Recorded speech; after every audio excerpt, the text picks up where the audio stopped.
What's up, guys? It's Crypto Kyle here. I just wanted to do a quick video update. Woke up this morning and it looks like Bitcoin is back on the bullish trend. We could see that from that last leg up to the peak of roughly 11,500-ish, like right up in here.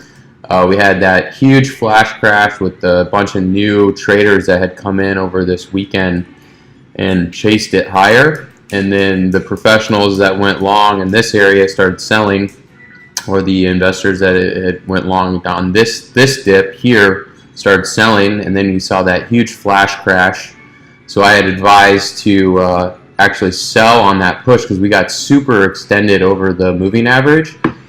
So I was actually telling people to sell over 10,000, and then when I woke up the morning that it went over 11,000, I was like, you most definitely need to be selling first thing in the morning to close your position, because this thing's going to come down, and when it does, I think it's going to come down pretty hard, considering that we ran up so fast, and then just the panic could potentially set in. I've seen flash crashes before in stock trading, and they just come down so hard, everybody freaks out.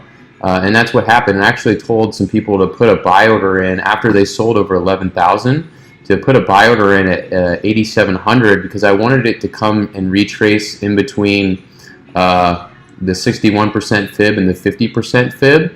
I felt like, and then we had the moving average here.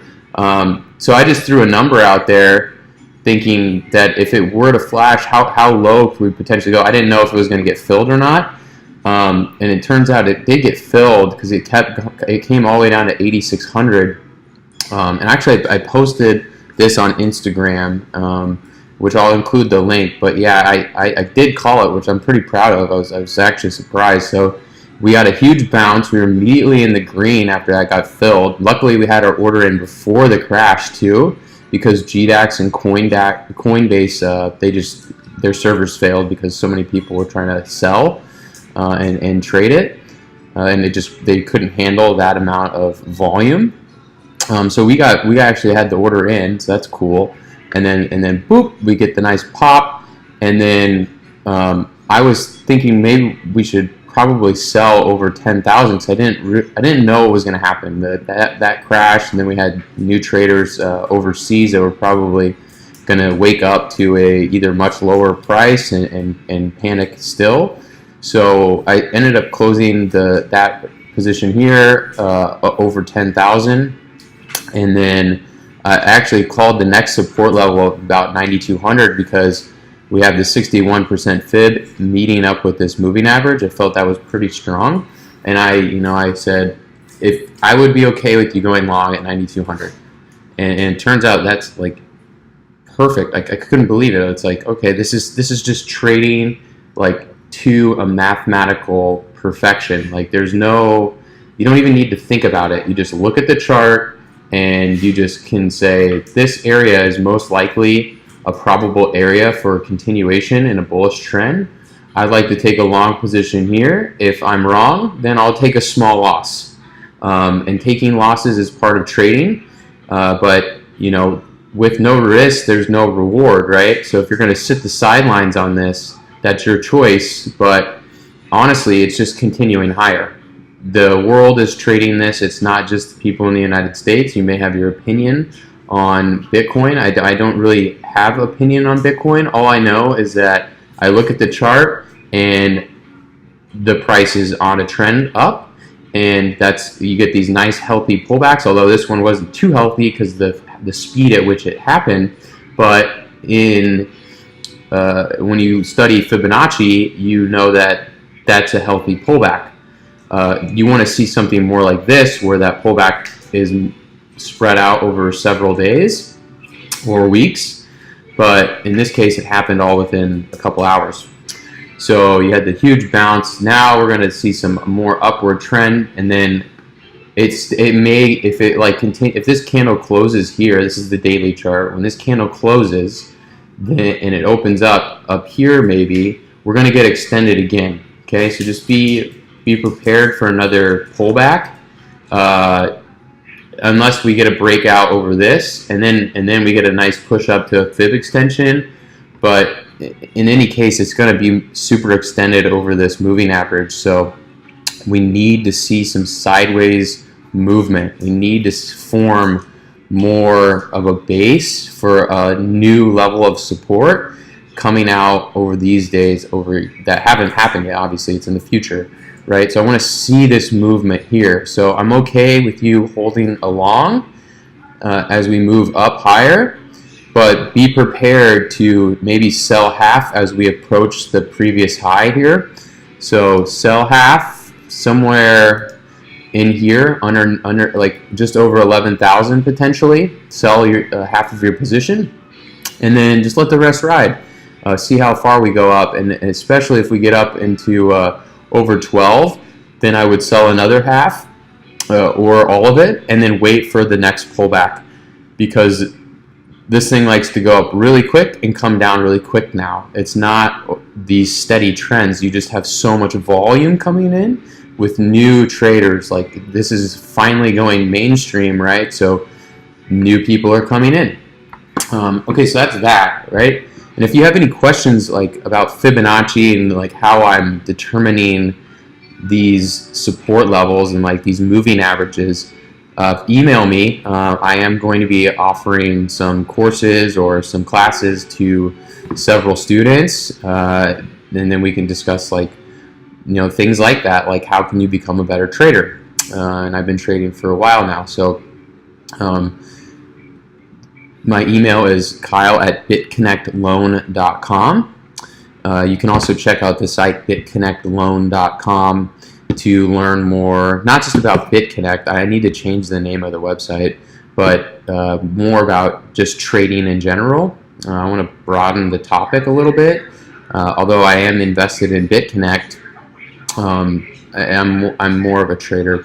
So let's take a look at BitConnect. I just wanted to give an update on this as well.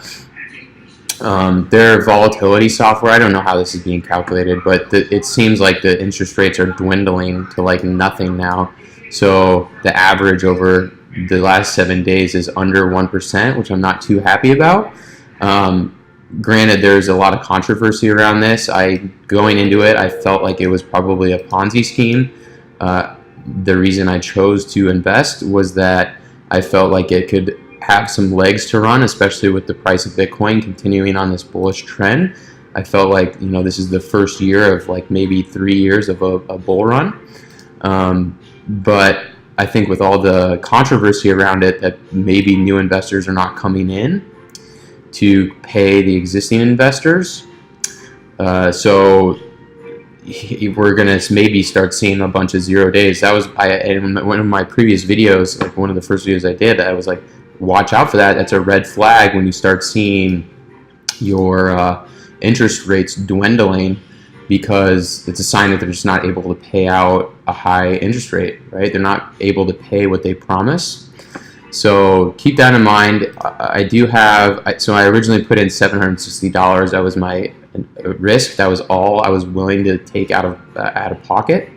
And I'm on track. Like, surprisingly, up until today, I don't know if I'll be on track anymore, but I'm trying to get my my spreadsheet up here. But I started on 11.4, and you can't really see what I'm talking about, but I am looking at this sales tool here that they provided called the compounding interest, the Excel sheet.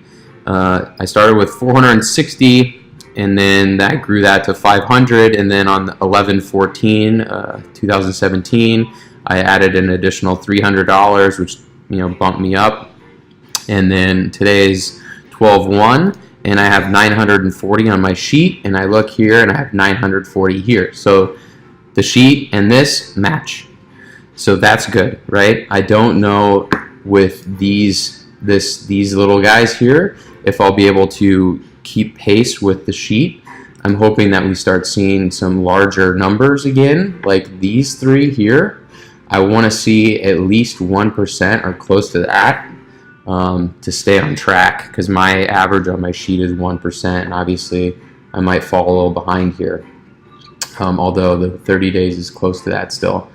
So hopefully in the long term we start seeing bigger numbers, and we get some dough flowing into BitConnect. I don't know. Anyway, I just wanted to provide an update on that. And let's talk about something else here too. And that, like, I am an active trader in the stock market as well.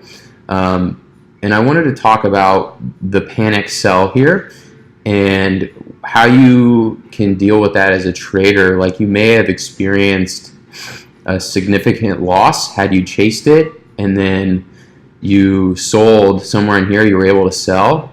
Granted, like, Coinbase crashed and you couldn't get into the system, and if you had an order placed, then you're potentially filled. But maybe you felt like an emotional experience of the loss, right? And that goes along with investing and trading. And I want to show you what I just experienced this morning, yesterday and today. So I had been watching this stock here. I have no idea what it is. It's this company here. It doesn't really matter to me what the company is or what they do. I trade based on the chart. So this was their IPO, actually. It opened up way up here, and then it just sold off immediately. And I was like, and I'm on StockTwits too, so you can get some ideas of trading. So it had this huge sell-off, and you can see it pivoted here, and we had a nice little bounce. It was like an 8-point bounce. So I was like, wow, this is a big range, right? I like this. I like this volatility as a trader. I'm like, okay. So then I draw my fibs here, and I'm like, wow, it came all the way down to the 168. It's time for it to turn up. Granted, we need volume, right? You need buying volume. And so I've been watching it. And like, these volume bars are in the way, that's why I don't like this chart. But anyway, we get this nice pullback. We get all the way down to like close to $12. I was like, holy crap, it's a $12 stock now, and it opened at 36. Like, that's huge. That's a huge discount. What's going on? And like, apparently China made some new rules about this is a lending company, like a peer-to-peer lending company, and they made some new rules about the interest rates that they charge. So the profitability of the company is at risk. So that's why it got sold off. Like, Wall Street didn't want to touch it. So, but people are bottom feeding, right? So I've been watching it, and I was like, okay, I like it in this area. It bounced up, and I was expecting it yesterday to break out over this high here of about 1446, 1450. So I took a long position at 1437, and it was fighting. It just couldn't get over that level. Go to the hourly chart here. So you can see this is the 12, and then it came up and tested, and it just can't break this level here. I was expecting it to break it on the third push up, so I took the long, like in this area. I was like, all right, it's going to push and break, and I want it to come all the way up into the 17s. Like, my target was like 1630. I wanted a 2-point win, and it just immediately sold off on me. I had a stop right here of 1380, and it just was like cruising. It missed it by like a penny. I'm like, all right, this is interesting, and there's not like a lot of volume. You can see. I'm like, that's weird. And we get a nice push, and it just starts going across at like 14. And I'm like, come on, just get up a little bit. And then finally it stops me out, bounces back. I wake up in the morning, and it's all the way back down to like 12. And the thing opens up out of the gate and just rips up all the way and rejects it again. And if I had just watched it or held it one more day, like, I would have been able to sell for a small profit, or at least break even, and potentially like this could continue much higher again. Like, it could finally break this resistance. I don't know, but I just wanted to show you this because, like, taking a small loss as a trader is like super important, because sometimes this doesn't happen. Like, I wake up, it's at 12, and it could continue much lower to 10, to 8, and never come back. So having these stops in place is like super important. You want to be able to have the right risk-reward ratio. So mine was 50 cents, and I wanted a 2-point win. I didn't take much size on this. I only had like 350 shares, so it was like $175 loss with the potential of making $700. That was my goal. So I'm happy with taking a small loss, because when I woke up, it would have been a $700 loss. Granted, like we had a short squeeze that came in and people started buying, but it looks like it even rejected the level again for the 4th time. So this is like super strong resistance. So I'll keep this on watch, and if it gets above that, it has so much room to run. So there's always opportunity like down the line. You just have to continue to watch it, be patient, and understand that things move like this, right? You have buying, you have selling, you have buying, you have selling. You have people that bought and then they get scared and they sell, right? And then finally the huge pop, right? So sometimes you're right, sometimes you're wrong. You know, I've been in situations where I was right, like almost instantly, and that's always a great feeling. This is HMNY. It's a low float. I saw this huge run up, and I missed it.